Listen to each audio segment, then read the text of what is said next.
The pound dollar analysis for Wednesday the 8th of November. Now let's just have a quick look what happened on the 7th of November. So we've got 7th of November started there. We had some sell side momentum coming to the market.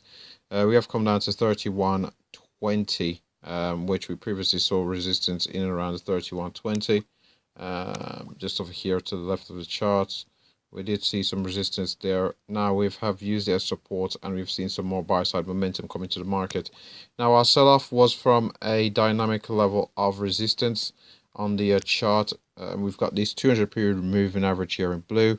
You're pretty familiar with it by now, and we did see some selling momentum coming to the market, and we did have a retracement back down to the 50 period moving average, as well as this area here where has acted as resistance in the past.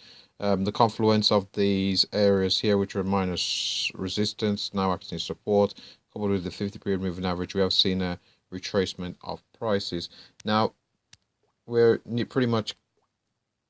pretty close to the 200 and 400 period moving average. So 400 period moving average here in black, 200 period moving average here in blue.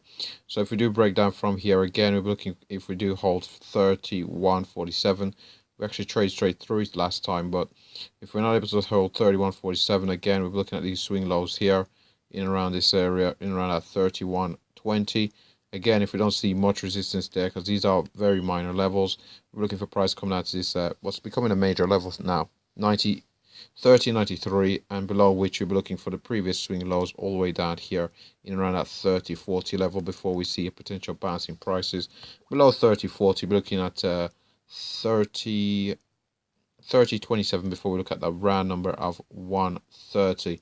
I would expect that to be the far end of the range. Now to the upside, we do expect some we do expect the upside to be limited, but let's just have a look, as we have had our lows all the way down here, and we've posted a higher low, higher low there and a higher low again. So potential upside targets again, we'll be looking at this very strong level at 32.81. If we do get all the way up there, we would have pretty much retraced and negated all the bearishness that happened in and around the Bank of England interest rate decision. But so it is quite a bit away, and it would pretty much see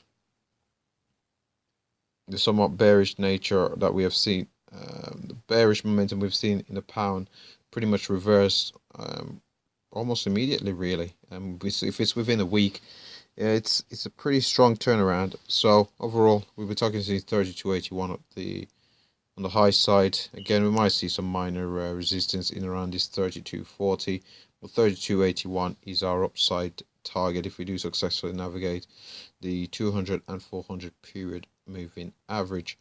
So I've mentioned to the downside what we're looking at, then the upside. So yeah, let's gonna have a look at the daily chart before we're just wrapping up here.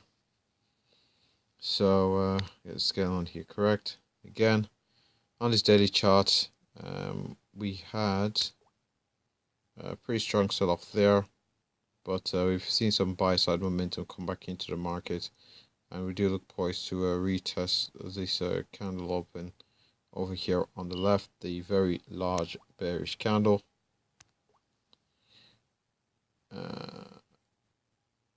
It's very large bearish candles, but we do look poised at present to invalidate it. So we have to bear that in mind, and especially as we're in and around an area where we have found some buy momentum in the past. So let's just have a look at the weekly time frame before wrapping up here. So on the weekly time frame, we can see the primary trend at present is to the downside, but